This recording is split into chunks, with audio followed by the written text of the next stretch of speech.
Hello friends, this is Neha and welcome to our channel teaching exams. Friends, इस video में हम बात करेंगे सीटेट नवंबर 2012 के मैथ्स के 30 क्वेश्चंस की, जो कि होंगे प्राइमरी लेवल के पेपर फर्स्ट यानी। तो चलिए शुरू करते हैं अपने पहले क्वेश्चन से। हमारा पहला क्वेश्चन है, निम्न में से कौन सा सही नहीं है।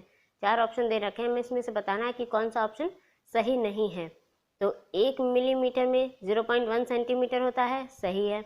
1 पैसे में 0.01 रुपया होता है, सही है। 1 और आधा दर्जन 18 होता है, ये भी सही है। लेकिन 3 लीटर 30 मिलीलीटर बराबर 300 मिलीलीटर, ये गलत है। कैसे गलत है देखते हैं।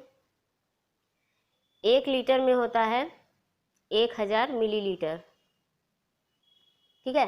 तो 3 लीटर में कितने हजार मिलीलीटर होंगे, तो 3 लीटर बराबर 3000 मिलीलीटर प्लस 30 मिलीलीटर और जोड़ देते हैं तो बन जाएगा 3030 मिलीलीटर। और ऑप्शन में दे रखा है 300 मिलीलीटर, तो ऑप्शन नंबर 2 हमारा सही होगा। यहाँ पर होना चाहिए 3030 मिलीलीटर, लेकिन दे रखा है 300 मिलीलीटर। और पूछा जा रहा है कौन सा सही नहीं है, तो ऑप्शन 2 नंबर हमारा सही नहीं है। हमारा अगला क्वेश्चन है, 1,21,012 को 12 से भाग करने पर शेषफल कितना बचता है। बेसिक क्वेश्चन है। 12 को 12 10 12 डिवाइड करना है, बस 12 एकम 12, कुछ नहीं। तारा 1, न जाने का 0, तारा 0, फिर न जाने का 0, फिर तारा 1, तो 12 अट्ठे 96, बचता है 5, तार लिया 2, 12 चौके 48, 12 में से 8 गया, बचेगा 4। पूछा जा रहा है इस संख्या को 12 से भाग करने पर शेषफल कितना होगा, तो शेषफल बचता है 4। ऑप्शन नंबर 2 हमारा सही होगा। हमारा अगला क्वेश्चन है, किसी दिन सुबह 6:14 बजे से 8:02 बजे शाम तक घंटों तथा मिनटों की संख्या हमें ज्ञात करनी है। तो सुबह के 6:14 से शाम के 6:14 तक का अगर हम समय निकालें तो हो जाएंगे 12 घंटे, ठीक है। अब शाम के 6:14 से अगर हम शाम के 8:02 तक का समय निकालें तो 8:02 में हम 6:14 घटा देंगे, ठीक है। घटाएंगे और ये दोनों चीज़ें अब शाम के हैं तो पीएम में होगा। तो आप देख रहे हैं यहाँ पर 2 मिनट है और यहाँ पर 14 मिनट, घटेगा नहीं। तो यहाँ से 1 घंटा यहाँ से कैरी ले लेंगे और इधर 60 मिनट में कन्वर्ट करके जोड़ देंगे, तो यहाँ पर हो जाएगा 62, 60 + 2 62। तो 12 में से 4 चला जाएगा तो 8 बचेगा। यहाँ पर बचा 5, 5 में से 1 गया तो 4, यहाँ पर बचा 7, 7 में से 6 गया तो बचेगा 1, यानी 1 घंटा 48 मिनट। अब सुबह के 6:14 से शाम के 6:14 तक का समय 12 था, प्लस शाम के 6:14 से 8:02 तक का समय था 1 घंटे 48 मिनट। तो वो हम इसमें जोड़ देंगे 1 घंटे 48 मिनट। तो 12 और 1 हो गया 13 और ये 48 मिनट हो गया मिनट में। तो 13 घंटे और 48 मिनट ऑप्शन 1 में है, तो ऑप्शन 1 हमारा सही होगा। हमारा अगला क्वेश्चन है, 4 और 1/3 समकोण में डिग्रियों की संख्या क्या है। तो देखते हैं 4 और 1/3 समकोण में, तो समकोण मतलब 90 डिग्री, ठीक है। तो 4 समकोण यानी 4 × 90 डिग्री, 4 × 36 तो 360 ये हुआ।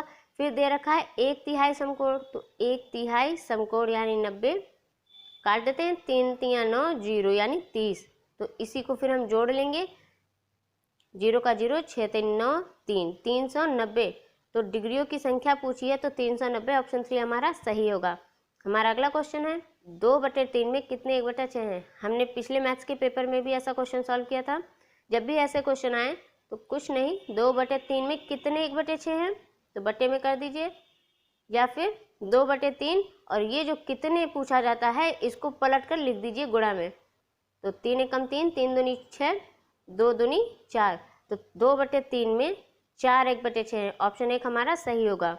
हमारा अगला क्वेश्चन है, आकृति में प्रत्येक वर्ग की भुजा 1 सेंटीमीटर है, छायांकित भाग का क्षेत्रफल वर्ग सेंटीमीटर में है। तो हमें इससे जो आकृति दी है इसमें छायांकित भाग का क्षेत्रफल निकालना है। तो इसमें बताया है कि प्रत्येक वर्ग यानी ये जो वर्ग बने हैं इसमें प्रत्येक वर्ग की जो एक भुजा है ये 1 सेंटीमीटर है। तो 1 सेंटीमीटर है, तो ये 1 2 3 4 5 यानी कि ये 5 सेंटीमीटर। अब क्वेश्चन में ही बताया ये वर्ग है तो इसकी चारों भुजाएं 5-5 सेंटीमीटर की होंगी, ठीक है। अब छायांकित भाग का क्षेत्रफल निकालने के लिए पहले हमें पूरे वर्ग का क्षेत्रफल निकाल लेना है। उसके बाद ये जो त्रिभुज बन रहे हैं इसमें, इनका क्षेत्रफल निकाल लेंगे। देखिए, और एक ये आयत बन रहा है। आयत कैसे बन रहा है? ये 5 है, ये 5 है, ठीक है, और ये 1 है और ये 1 सेंटीमीटर है। तो आयत यही तो होता है कि आमने सामने की भुजा बराबर होती है, और आयत का हम क्षेत्रफल भी इससे निकाल लेंगे, ठीक है।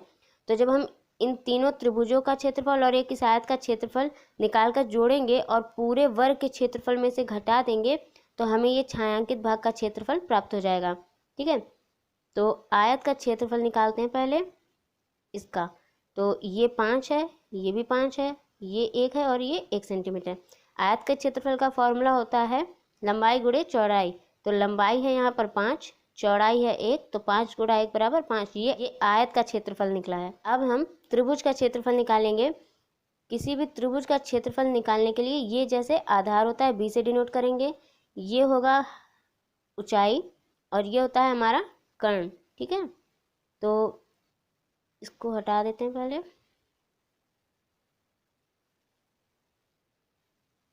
अब हम इस त्रिभुज का क्षेत्रफल निकालेंगे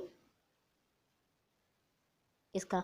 तो इसमें ये 1 2 3 4, ये 4 है, 1 2 3, ये 3 दे रखा है। तो 1/2 आधार गुणे ऊंचाई, तो लिख लेंगे 4 गुणा 3, 2 दूनी 4, 2 3 6, ये 3 है, ठीक है, 2 3 6। तो इस त्रिभुज का क्षेत्रफल आ गया 6। अब हम इस त्रिभुज का क्षेत्रफल निकालेंगे। इसमें भुजा दे रखी है ये 1 और ये 2, और नीचे आधार में 1 और 2। तो फिर इसमें फॉर्मूला लगाएंगे 1/2 गुणे आधार, आधार है इसमें 2, ऊंचाई भी है 2, तो 2 1 कम 2, 2 1 कम 2, बचा कितना 2। तो इस त्रिभुज का क्षेत्रफल हुआ 2। अब हम इस त्रिभुज का क्षेत्रफल निकालेंगे। इसमें एक भुजा ये, एक भुजा ये, हो गई 2, और एक ये 2, यानी इसका भी जो क्षेत्रफल निकलेगा 2, क्योंकि दोनों में ही समान भुजाएं हैं, तो 2 2 इसका क्षेत्रफल। तो अब हम इस पूरे जितने क्षेत्रफल निकाले हैं इसको जोड़ देंगे। तो इस आयत का क्षेत्रफल निकला था 5, इस त्रिभुज का निकला है 6, और इन दो त्रिभुजों के क्षेत्रफल निकले हैं 2 और 2, यानी कि 4 लिख लेते हैं। तो 6 4 10 5 15। तो छायांकित भाग का जितना भी बाहरी भाग है उसका क्षेत्रफल है 15, और वर्ग का क्षेत्रफल का फॉर्मूला होता है भुजा स्क्वायर। भुजा एक यहाँ पर कितनी है? 5, क्योंकि ये 1 2 3 4 5 दे रखा है ना। तो भुजा स्क्वायर यानी 5 का स्क्वायर यानी कि 25। अब पूरे वर्ग के क्षेत्रफल में छायांकित भाग को छोड़कर जितना भी हम लोगों ने क्षेत्रफल आया तो त्रिभुज का निकाला है वो उसमें से घटा देंगे, यानी 25 में 15 घटा देंगे। क्लियर कर लेते हैं। 25 निकला है पूरे वर्ग का क्षेत्रफल, और टोटल 15 निकला है छायांकित भाग को छोड़कर, यानी कि इसका और इसका क्षेत्रफल जो निकला था वो 15 घटा देंगे तो बचेगा 10। 10 जो है वो हमारे छायांकित भाग का क्षेत्रफल होगा। होपफुली आपको ये क्वेश्चन समझ में आया होगा। तो ऑप्शन नंबर 1 हमारा सही होगा, 10 सेंटीमीटर स्क्वायर। हमारा अगला क्वेश्चन है, किसी आयताकार बक्से की आंतरिक लंबाई, चौड़ाई तथा ऊंचाई क्रमशः 10 सेंटीमीटर, 8 सेंटीमीटर और 6 सेंटीमीटर है। 6240 सेंटीमीटर क्यूब घनों को पैक करने में कितने बक्सों की आवश्यकता है? तो यहाँ पर एक आयताकार बक्से की लंबाई, चौड़ाई तथा ऊंचाई दे रखी है, और हमें 6240 सेंटीमीटर क्यूब घनों को पैक करके कितने बक्से की आवश्यकता होगी ये बताना है। तो ऐसे क्वेश्चंस में टोटल ऊपर लिख लेते हैं, और अपॉन में एक आयताकार बक्से की जितनी भी लंबाई गुणे ऊंचाई गुणे चौड़ाई दे रखी होती है वो लिख लेते हैं, ठीक है। तो 10 गुणे 8 गुणे 6 सॉल्व करते हैं इसे। 0 से 0 कैंसिल, 8 सत्ते 56, तो 8 अट्ठे 64, 6 कम 6, 6 कम 6 छतियाँ 18, यानी कि 13, यानी कि 6240 सेंटीमीटर क्यूब घनों को पैक करने में हमें 13 बक्सों की आवश्यकता होगी। तो ऑप्शन नंबर 4 हमारा सही होगा। हमारा अगला क्वेश्चन है, त्योहार के समय कक्षा 5 में प्रतिशत प्रकरण के समय सेल पर कक्षाई चर्चा शुरू की गई है। कक्षा में इस प्रकार की चर्चा नंबर 1 अपने वाद विवाद संबंधी कौशलों को बढ़ाने में विद्यार्थियों की सहायता करती है। नंबर 2 कक्षा में गर्मा गर्मी वाली बहस आरंभ करती है और कक्षा के माहौल को खराब करती है। नंबर 3 एक दूसरे के विचारों को सुनने में विद्यार्थियों की सहायता करती है और अपना तर्क प्रस्तुत करने के लिए उन्हें प्रोत्साहित करती है। नंबर 4 की उपेक्षा की जानी चाहिए क्योंकि यह कक्षा के शोर के स्तर को बढ़ाती है और दूसरे को परेशान करती है। त्योहार के समय कक्षा 5 में जब प्रतिशत प्रकरण के समय सेल पर कक्षाई चर्चा शुरू की गई है, कक्षा में इस प्रकार की चर्चा एक दूसरे के विचारों को सुनने में विद्यार्थियों की सहायता करती है और अपना तर्क प्रस्तुत करने के लिए उन्हें प्रोत्साहित करती है। ऑप्शन नंबर 3 हमारा सही होगा, क्योंकि जब त्यौहार के समय हम प्रतिशत की जगह सेल की चर्चा करेंगे तो हम वहाँ कहीं ना कहीं क्रय और विक्रय की चर्चा कर रहे होंगे। क्रय होता है खरीदना, विक्रय होता है बेचना। जब हम कोई चीज़ क्रय विक्रय करेंगे तो वहाँ लाभ और हानि भी प्रतिशत में हम बातचीत करेंगे, उस पर चर्चा करेंगे। तो जब हम इस पर चर्चा करेंगे तो यह एक दूसरे के विचारों को सुनने में विद्यार्थियों की सहायता भी करती है और अपना तर्क प्रस्तुत करने के लिए उन्हें प्रोत्साहित भी करती है। तो ऑप्शन नंबर 3 हमारा सही होगा। हमारा अगला क्वेश्चन है, आंकड़ों के विश्लेषण संबंधी विद्यार्थियों की समझ का आकलन करने के लिए सर्वाधिक उचित रूपात्मक कार्य है। नंबर 1 वर्ग पहेली, नंबर 2 सर्वेक्षण आधारित परियोजना, नंबर 3 प्रश्नोत्तरी या फिर नंबर 4 भूमिका निर्वाह यानी कि रोल प्ले। तो यहाँ आंकड़ों के विश्लेषण संबंधी विद्यार्थियों की समझ का आकलन करने के लिए सर्वेक्षण आधारित परियोजना सर्वाधिक उचित रूपात्मक कार्य होगी। ऑप्शन नंबर 2 हमारा सही होगा, क्योंकि सर्वेक्षण के दौरान विद्यार्थी जो आंकड़े एकत्रित करेंगे उसका बिना विश्लेषण किए ज्ञात करना संभव नहीं होगा। तो ऑप्शन नंबर सही होगा, सर्वेक्षण आधारित परियोजना।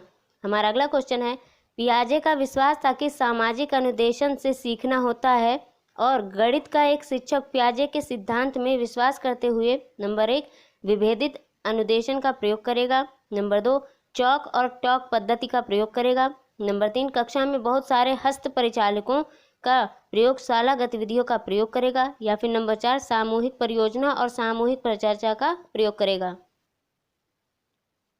तो पियाजे का विश्वास था कि सामाजिक अनुदेशन से सीखना होता है और गणित का एक शिक्षक पियाजे के सिद्धांत में विश्वास करते हुए सामूहिक परियोजना और सामूहिक परिचर्चा का प्रयोग करेगा। ऑप्शन नंबर 4 हमारा, क्योंकि बच्चे सामाजिक गतिविधियों से और सामाजिक अनुकरण से ही जल्दी सीखते हैं, इसलिए हमें सामूहिक परियोजना और सामूहिक परिचर्चा का प्रयोग करना चाहिए। ऑप्शन नंबर 4 हमारा सही होगा। हमारा अगला क्वेश्चन है, उमा सम और विषम संख्याओं की संकल्पना को समझ नहीं पा रही है। उसकी संकल्पना को सुधारने के लिए शिक्षिका ने भिन्न रंग वाले कुछ 20 कंकड़ लिए और उससे उनके जोड़े बनाने के लिए कहा। साथ ही 1 से 20 तक संख्याओं को छांटने के लिए कहा, जिन कंकड़ों के जोड़े बन पाए और जिनके जोड़े नहीं बन पाए। नंबर 1 श्रव्य शिक्षार्थी है, नंबर 2 को व्यक्तिगत ध्यान की आवश्यकता है, नंबर 3 चाक्षुष विद्यार्थी है, या फिर नंबर 4 कायिक गतिक शिक्षार्थी है। तो यहाँ उमा सम और विषम संख्याओं की संकल्पना को नहीं समझ पा रही थी।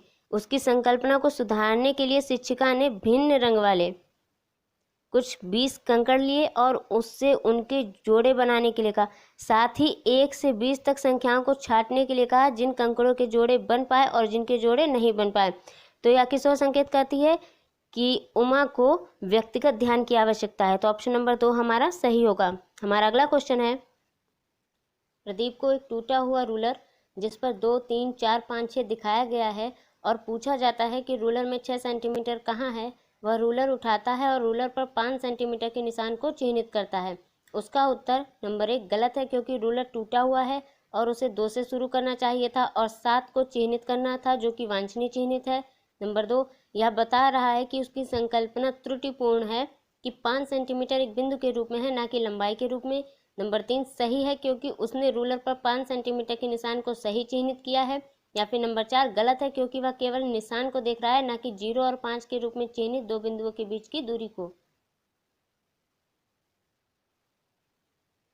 तो प्रदीप को जब एक टूटा हुआ रूलर दिया जाता है जिस पर 2 से शुरुआत हो रही है, 2, 3, 4, 5, 6, और पूछा जाता है कि रूलर में 6 सेंटीमीटर कहाँ पर है, तो वह रूलर उठाता है और रूलर पर 5 सेंटीमीटर के निशान को चिन्हित करता है। तो उसका आंसर जो होगा वो गलत होगा, क्योंकि रूलर टूटा हुआ है, उसे 2 से शुरू करना चाहिए था और 7 को चिन्हित करना था, जो कि वांछनीय चिन्हित है। जब 2 से शुरू करेगा तभी यहाँ पर 1, 2, 3, 4, 5 और 6, जब हम इसको 7 तक बढ़ाएंगे तब वो 6 सेंटीमीटर तक जा पाएगा। तो ऑप्शन नंबर 1 हमारा सही होगा। हमारा अगला क्वेश्चन है, उच्च क्रमीय चिंतन कौशल HOTS, इसका फुल फॉर्म होता है हाई ऑर्डर थिंकिंग स्किल्स, पर आधारित प्रश्न की मांग करते हैं। नंबर 1 संकेतों और चित्रों के ज्ञान, नंबर 2 कुछ सीमा तक संज्ञानात्मक प्रयास और ज्ञान, नंबर 3 तथ्यों नियमों सूत्रों के ज्ञान, या फिर नंबर 4 एल्गोरिथम के ज्ञान।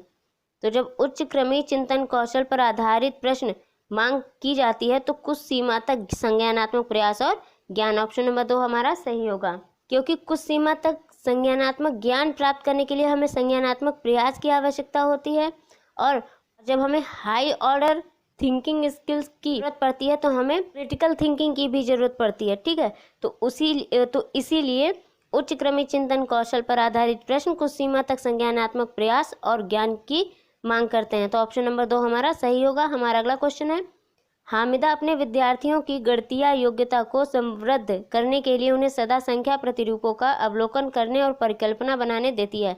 वह बोर्ड पर निम्नलिखित समस्याएं लिखती है और विद्यार्थियों से कहती है कि वे इसका उत्तर लिखें। वह प्रश्नों के सेट के माध्यम से यह चाहती है कि विद्यार्थी यह अवलोकन कर सके कि नंबर 1, यदि भाजक और भाज्य दोनों 10 की घात से बढ़ाए या घटाए जाते हैं तो भागफल समान रहता है। नंबर 2, यदि भाजक और भाज्य दोनों 10 की घात से घट जाते हैं तो भागफल भी 10 की घात से घटता है। नंबर 3, जब एक गुणज को 10 से विभाजित किया जाता है और दूसरे को 10 से गुणा किया जाता है तो गुणनफल समान रहता है। नंबर 4, जब एक भाजक को 10 की घटत होती है और दूसरे को 10 की घात से बढ़त होती है तो गुणनफल समान रहता है। तो हामिदा अपने विद्यार्थियों की गणितीय योग्यता को समृद्ध करने के लिए उन्हें सदा पैटर्न्स का अवलोकन करने और परिकल्पना बनाने देती है। वह बोर्ड पर निम्नलिखित समस्याएं लिखती है और विद्यार्थियों से कहती है वह इस प्रश्नों के सेट के माध्यम से विद्यार्थी यह अवलोकन कर सकेंगे। तो हमें बताना क्या अवलोकन कर सकें। तो पहले इस समस्या को सॉल्व करते हैं। 7 21 तो 7 3 21, ये पॉइंट हटाया, यहाँ पे पॉइंट होगा तो 2.1 और 0.7, तो पॉइंट यहाँ से हटाया, पॉइंट यहाँ से हटाया तो 7 3 21। यहाँ पर 2 डिजिट है, यहाँ पे 2 डिजिट है, पॉइंट पॉइंट कैंसिल हो जाएगा, यहाँ पर भी 3 आएगा। यहाँ पर 3 डिजिट से पहले है पॉइंट, यहाँ पर भी 3 डिजिट से पहले है तो यहाँ पर भी पॉइंट पॉइंट कैंसिल होगा और 3 आएगा। यानी कि सभी में जो भागफल आ रहा है वो 3 आ रहा है। तो ऑप्शन नंबर 1 हमारा सही होगा। यदि भाजक और भाज्य दोनों 10 की घात से बढ़ाए जाएं या घटाए जाएं लेकिन भागफल समान ही रहेगा, तो ऑप्शन नंबर 1 हमारा सही होगा। हमारा अगला क्वेश्चन है, कक्षा 5 के विद्यार्थी समस्या 1/2 भाग 1/3 इस समस्या को सही तरीके से हल कर सकते थे, लेकिन वे इस समस्या का हल नहीं निकाल सकते थे कि आधे केक में कितने 1/3 केक के टुकड़े हैं। इसका कारण है नंबर 1, भिन्नों पर संक्रियाएं बिना संदर्भीकरण और भाषा सहायता के पढ़ाई गई हैं। नंबर 2, विद्यार्थी इन दो समस्याओं की गणितीय तुल्यता को समझने के योग्य नहीं है। नंबर 3, विद्यार्थियों का भाषा विकास बहुत खराब है। या फिर नंबर 4, समस्या कक्षा 5 के लिए उच्च कठिनाई स्तर की है। तो समस्या कक्षा 5 के लिए उच्च कठिनाई स्तर की है, ये तो गलत है। विद्यार्थियों का भाषा विकास बहुत खराब हुआ है, ये भी गलत है। विद्यार्थी इन दोनों समस्याओं की गणितीय तुल्यता को समझने के योग्य नहीं है, ये भी गलत है। क्यों? क्योंकि विद्यार्थी जो है वो 1/2 भाग 1/3 को सही तरीके से हल कर सकता है, लेकिन जब इसी क्वेश्चन को आधे केक में कितने 1/3 केक के टुकड़े हैं भाषा के रूप में जब इस क्वेश्चन को पूछा जाता है तो वह हल नहीं कर सकते, ठीक है। तो इसका मतलब हुआ भिन्नों पर संक्रियाएं बिना संदर्भीकरण और भाषा सहायता के पढ़ाई गई हैं। तो ऑप्शन 1 हमारा सही होगा। हमारा अगला क्वेश्चन है, कक्षा 3 में 2 अंकीय संख्याओं के व्यवकलन को प्रस्तुत करने के लिए शिक्षक निम्नलिखित चरणों का अनुगमन करता है। चरण 1, स्थानीय मान व्यवस्था की समझ के साथ 2 अंकीय संख्याओं की पुनरावृत्ति करना। चरण 2, यह प्रदर्शित करने के लिए कि छोटी संख्या को बड़ी संख्या से घटाया जा सकता है, टैली चिन्हों का प्रयोग करना। नंबर 3, स्थानीय मान के प्रत्येक कॉलम के अंतर्गत संख्याओं के व्यवकलन का अनुप्रयोग करना। इस स्थिति में शिक्षक पाठ का विकास कर रहा है। नंबर 1, परिकलन प्रक्रिया की, फिर व्यवस्था संकल्पना, फिर संक्रिया। नंबर 2, पहले व्यवस्था संकल्पना, फिर परिकलन प्रक्रिया, फिर संक्रिया। नंबर 3, व्यवस्था संकल्पना, फिर संक्रिया, फिर परिकलन प्रक्रिया। या फिर नंबर 4, पहले संक्रिया, फिर व्यवस्था संकल्पना और लास्ट में परिकलन प्रक्रिया। तो स्थानीय मान व्यवस्था की समझ के साथ 2 अंकीय संख्याओं की पुनरावृत्ति करना, यह होता है व्यवस्था संकल्पना, ठीक है। यह प्रदर्शित करने के लिए कि छोटी संख्या को बड़ी संख्या से घटाया जा सकता है, टैली चिन्हों का प्रयोग करना, यह होता है परिकलन प्रक्रिया। और स्थानीय मान के प्रत्येक कॉलम के अंतर्गत संख्याओं के व्यवकलन का अनुप्रयोग करना, यह होती है संक्रिया। तो ऑप्शन नंबर 2 हमारा सही होगा। हमारा अगला क्वेश्चन है, विद्यार्थियों से ऊर्ध्वाधर सम्मुख कोणों के मध्य संबंध स्थापित करने के लिए कहा जाता है। वे कई आकृतियां खींचते हैं, कोणों को मापते हैं और यह देखते हैं कि ऊर्ध्वाधर सम्मुख कोण समान है। नंबर 1, अनौपचारिक निगमन स्तर पर है। नंबर 2, निगमन स्तर पर है। नंबर 3, चाक्षुषीकरण के स्तर पर है। नंबर 4, ये विश्लेषणात्मक होगा। विश्लेषणात्मक, ठीक है, विश्लेषणात्मक स्तर पर है।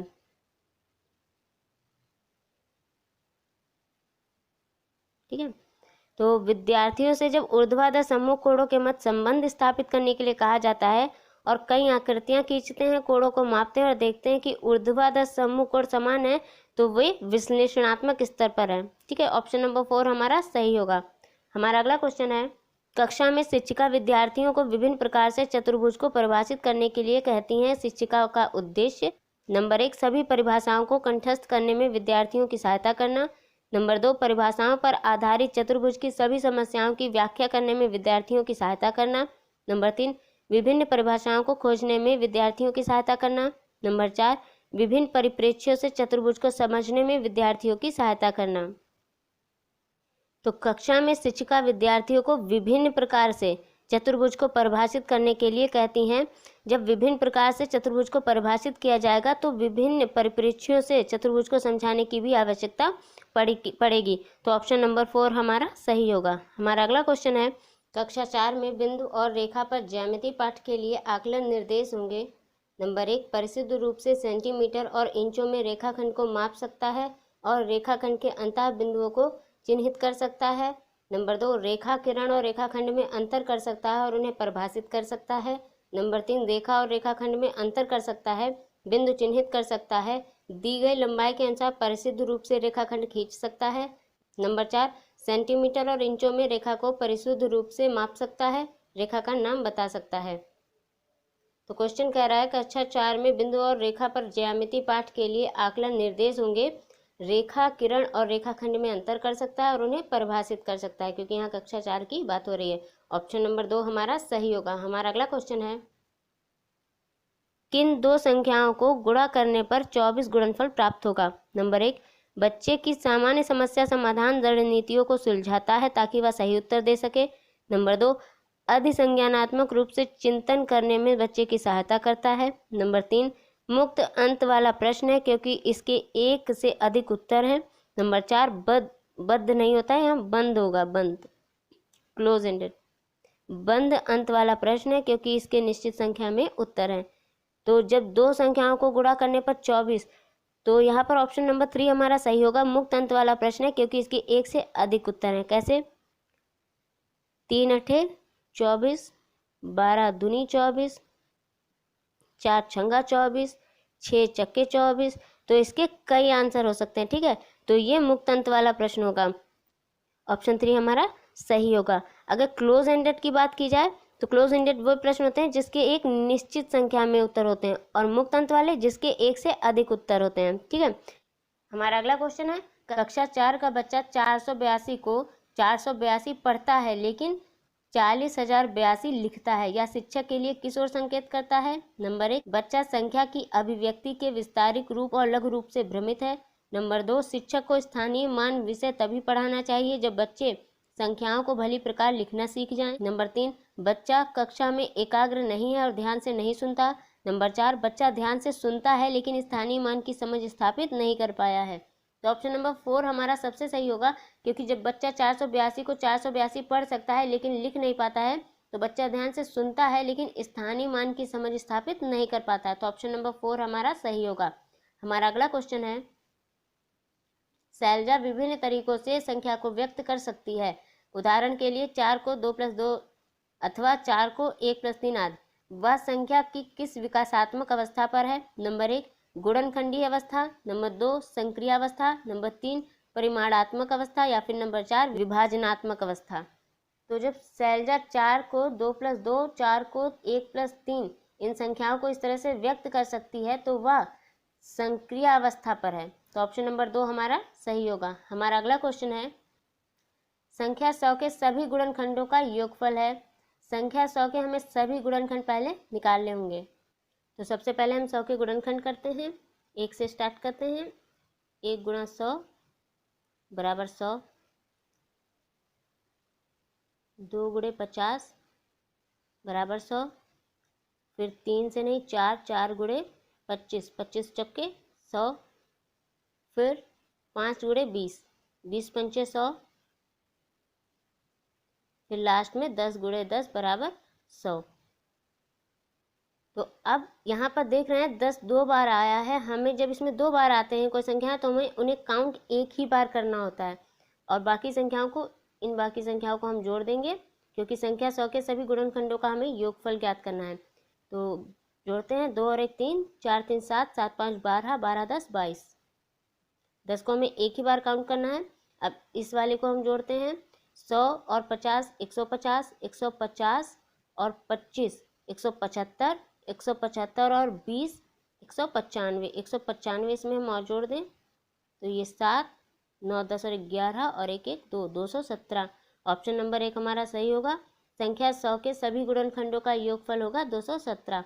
हमारा अगला क्वेश्चन है, 12 और 16 न्यूनतम सारगुणज गुणे 10 और 15 का न्यूनतम सारगुणज यानी कि बराबर है, यानी कि हमें इसमें लासा निकालना है। तो हमें इनके लासा निकाल लेने हैं। तो 12 और 16 का लासा निकालते हैं। 12 और 16 का, 2 छंगे 12, 2 अट्ठे 16, 2 तियाँ 6, 2 छक्के 8, 3 का ऐसे रहने दें, 2 दूनी 4, फिर 3 ऐसे, 2 एकम 2 और फिर लास्ट में 3। तो 2 दूनी 4, दूनी 8, दूनी 16, तियाँ 48, यानी 12 और 16 का न्यूनतम सार गुणज होगा 48 गुणे 10 और 15 का, 5 दूनी 10, 5 तियाँ 15, तो 5 दूनी 10 तियाँ 30, तो ये हो गया 30।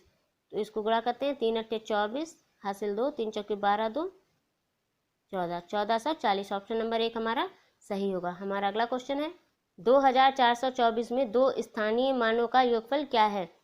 तो 2 का स्थानीय मान, पहले इस 2 का निकालते हैं। तो इसके आगे 3 डिजिट है, यानी कि हमें 1000 से गुणा करनी होगी। तो ये हुआ 2000। फिर इस 2 का हमें स्थानीय मान निकालना होगा, तो इसके आगे एक ही डिजिट है, तो हमें 10 से मल्टीप्लाई करना होगा। तो ये हुआ 20। अब इसको हमें योगफल पूछा है, तो योगफल होगा 0 ये 2 ये 0, यानी कि 2020। तो ऑप्शन नंबर 2 हमारा सही होगा। हमारा अगला क्वेश्चन है, 2 वर्गों के परिमाप 12 सेंटीमीटर तथा 24 सेंटीमीटर हैं। बड़े वर्ग का क्षेत्रफल छोटे वर्ग के क्षेत्रफल का कितने गुना है। तो हमें 2 वर्गों के परिमाप, हमें इसकी पहले एक भुजा निकालनी होगी। तो 2 वर्गों का परिमाप 12 सेंटीमीटर है, तो वर्ग का परिमाप होता है 4a, और क्वेश्चन में दे रखा है वर्ग का परिमाप 12।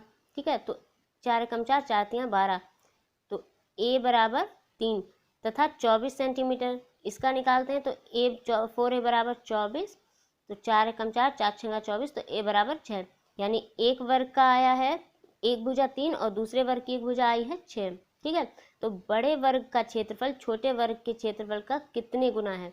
तो बड़ा वर्ग तो हुआ 6, छोटा वर्ग हुआ 3। तो वर्ग के क्षेत्रफल का फॉर्मूला होता है भुजा स्क्वायर। तो हमें पहले बड़े वर्ग का क्षेत्रफल बटे छोटे वर्ग का क्षेत्रफल, बड़े वर्ग का क्षेत्रफल भुजा स्क्वायर होता है, तो 6 गुणे 6, छोटे वर्ग का क्षेत्रफल यानी 3 गुणे 3, तो 3 एकम 3, 3 दूने 6, 3 एकम 3, 3 दूने 6, और 2 और 2 की मल्टीप्लाई 4, यानी कि बड़े वर्ग का क्षेत्रफल छोटे वर्ग के क्षेत्रफल का 4 गुना है। तो ऑप्शन नंबर 1 हमारा सही होगा, 4 गुना। हमारा अगला क्वेश्चन है, 10 मीटर लंबाई वाले एक वर्गाकार कमरे के फर्श को वर्गाकार टाइल्स से पूर्णतः ढकना है। यदि प्रत्येक टाइल्स की लंबाई 50 सेंटीमीटर हो तो आवश्यक टाइल्स की न्यूनतम संख्या क्या होगी। तो 10 मीटर लंबाई वाले एक वर्गाकार, जब वर्गाकार है तो वर्गाकार की चारों भुजाएं बराबर होती हैं। अगर लंबाई हमें 10 मीटर दे रखी है तो चौड़ाई भी 10 मीटर होगी। ठीक है, मीटर में है और यहाँ पर सेंटीमीटर में टाइल्स की लंबाई दी है, तो हम इसको भी 10 मीटर को सेंटीमीटर में चेंज कर लेंगे। तो 10 मीटर को जब सेंटीमीटर में चेंज करेंगे तो 100 से मल्टीप्लाई करेंगे तो हो गया 1000। ठीक है, जब 1000 लंबाई हुई तो 1000 चौड़ाई भी होगी सेंटीमीटर में।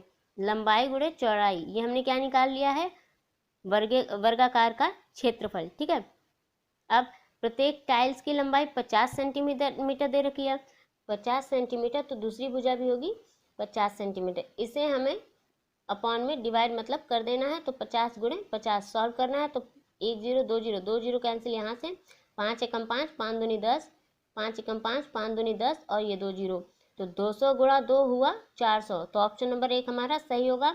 आवश्यक टाइल्स की न्यूनतम संख्या होगी 400। होपफुली आपको ये क्वेश्चन समझ में आया होगा। हमारा अगला क्वेश्चन है, एक संतरे का मूल्य 2.5 रुपया है, 3.5 दर्जन संतरों का मूल्य क्या होगा।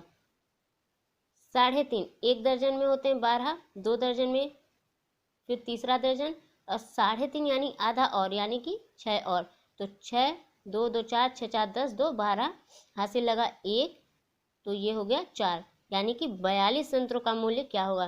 तो जब एक संतरे का मूल्य 2.5 रुपये है तो यहाँ पर 42 संतरों का मूल्य पूछा है, तो हमें 2.5 से गुणा कर देनी है। 5 दूनी 10, हासिल 1, 5 चौके 20 और 1 21, 2 दूना 4, 2 चौके 8, तो ये हुआ 4 0, ये हुआ 5, ये 8 9 9 10, और पॉइंट लगा है एक के बाद, तो एक की पॉइंट, तो 105 रुपया। ऑप्शन नंबर 4 हमारा सही होगा। हमारा अगला क्वेश्चन है, एक चॉकलेट के 12 बराबर भाग हैं। मंजू ने इसका 1/4 भाग अंजू को, इसका 1/3 भाग सुजाता को और इसका 1/6 भाग फिजा को दे दिया।